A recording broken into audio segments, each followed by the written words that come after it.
Howdy there, Bob with Wooden's Lock. Come up with a pretty cool kit on eBay. Scored it, a real nice gentleman. He actually got lost in shipping. He had to help me locate it. Anyways, I just kind of wanted to show this. This is old vintage stuff. You know, I don't remember HPC, I think, had a kit like this. And then Lockmasters had a kit like this too. But had come with some pretty old locks in it too. Pin. Haven't come across any of those out in the field. There's old Lockwood. A whole bunch of cylinders, you know, different type rim and mortise threaded redding. Stuff all the way. I'm just doing a quick video. I'm going to clean this out. I kind of want to show some of the stuff that was in here. And I already kind of pulled stuff out, so I know you followed my channel. I wanted to show this. A bunch of these cool cylinders. Yeah, more old Lockwood. Those all have working keys. I still think I have some of these old Lockwood keys and reading. I don't know if I have the reading one, but or a pen. Not really mess with that. Keyway out in the field. Come with some old tools. Old True Arc stamping pliers. And then there's old I want Jason with this. See, lock and key. See this? Graphite. And it feels like it's full of graphite. Just a little picker. Little pick. Half ball. Whatever you call it. I don't even know if that's a ball. But pretty warm. But, you know, I mean, back in those days, it's kind of amazing how far along the locksmith industry has come. I believe this used to have a vise mounted to it, and it's probably, you know, you fold it this way to use it, and then that way to keep it out of the way. And I've seen these with other versions, you know, different types of tools. They keep files and stuff in there. But some of these, it's like they have bits and pieces. I don't know what these are. I've not come across these. It's probably in a mortise case. All these pins, these weird bottom pins, weird sizes. They're like Yale, Lori, Russwin type. I don't know what the increments are. I need to do the math. Number 44, that's a 5, a 276. You can kind of do the math, figure out what the thousandths of an inch difference is. So it's 259. And so when you look at that, like 259, that was, let's say 276, 259. This is an old pin kit, old lab. You can kind of look through here. So the bottom pin, it's a 259. It's not a Kwikset. You know, you won't find that in Kwikset. I think Schlag doesn't have 259 either. But you might find that in Yale. It's 258. And the other was 276. 5. So yeah. So Yale. So, and maybe there might be Weiser's also 276, 258. So pretty close, 259. Anyways, so I don't know what this kit was originally sold for, what lock type. Some of these are actually empty. There's pins, master pins in some of these, 076 length.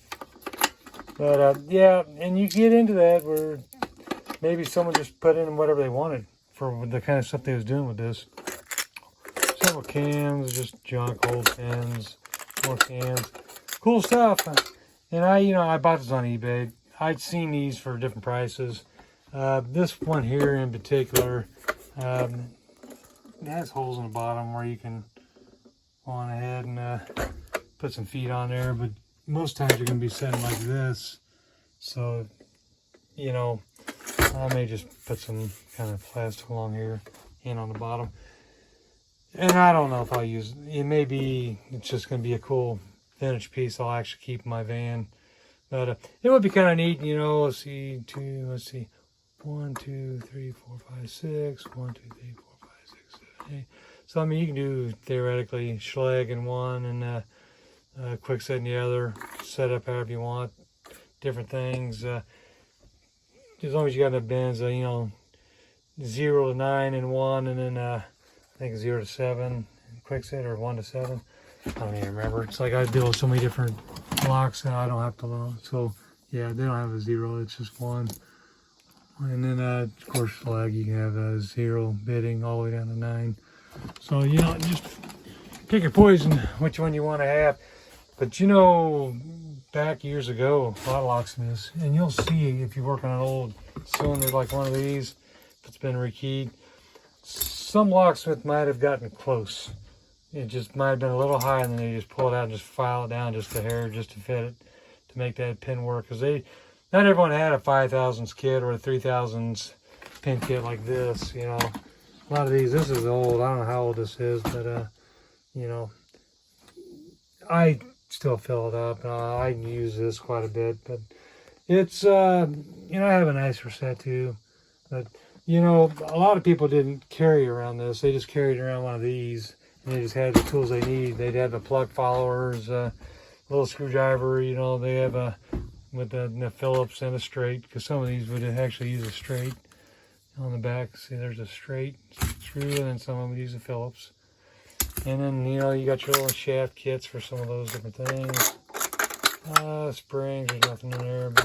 But anyways, I mean, you can find all kinds of weird things in a case like this. Shims, which there's no shims. But I may go ahead and just set it up for myself. I'm thinking I'm going to go ahead and use some of these. And you can buy these on Amazon, just blank with no decal, or with, you know, you can put your own, you know, tape and just whatever size you want, and then I'd probably do something on top too. But I'm gonna probably set up something in like one of these Milwaukee pack-out type boxes with some foam like this, real thick foam. I have a whole bunch of this thick foam, and then just cut out the holes for it to sit in, and then do that in a pack-out box with the vise, with like a little mini key machine, or maybe I'll use my pack-a-punch. But I kind of like just having everything kind of condensed into as little amount of carrying around things as I have to have. And you know, with something like that, you can have all your pins, springs, your shims, plug followers, a little vise, and the vise for me would mostly be to hold a plug holder, you know, that you can rotate around, make sure you're not too high on your cylinder. But anyways, this is pretty cool, an old Americana, you know, kind of thing right here. Just the other one I've seen, I'll see if I can post a video or post a picture of what the other one looked like, but it did have a vise, came with it. This one here, you know, all the cylinders have keys. It's real cool. It's a whole piece of history here, you know. Like I said, HPC, I believe, had some of these, and some of these do say HPC on them. But then I also know Lockmasters had their own version.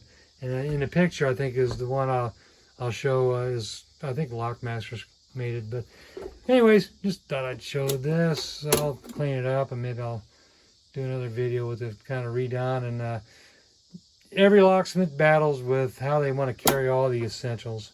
And sometimes you use a carry-around bag and you'll bring everything out to your van, or sometimes I do have like a little pack-out thing like this set up with some things in it. I keep some Smart Key stuff in there, but you know, and cradle, you know, to reset stuff. And I have my plug followers and little odds and ends. But it is nice to have something set up just with the basic pins you need, you know, and some masters. And that's what old guy told me.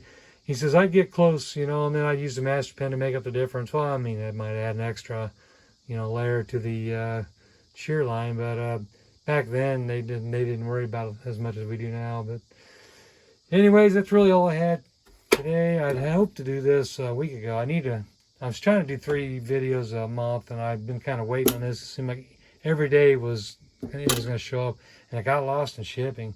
I don't know if anyone else has had that problem. It has nothing to do with the eBay or the customer. They did an excellent job, and he packed the hell out of it with foam and everything. It was a great packaging. And when I got it, you know, I was like, oh, thank God, there's nothing wrong with it. But everything, USPS has been kind of wonky, where I've seen some people's stuff get shipped back and forth across the U.S. before it ever gets to them. I was able to kind of isolate to my area, around Kansas City area, and I was able to finally get it. But if I had a box and a pan break, I'd probably just make some more of these, because they're really not, it's not that complicated to make. A million dimensions right there. You can even make it a little bit bigger to do what you want to do.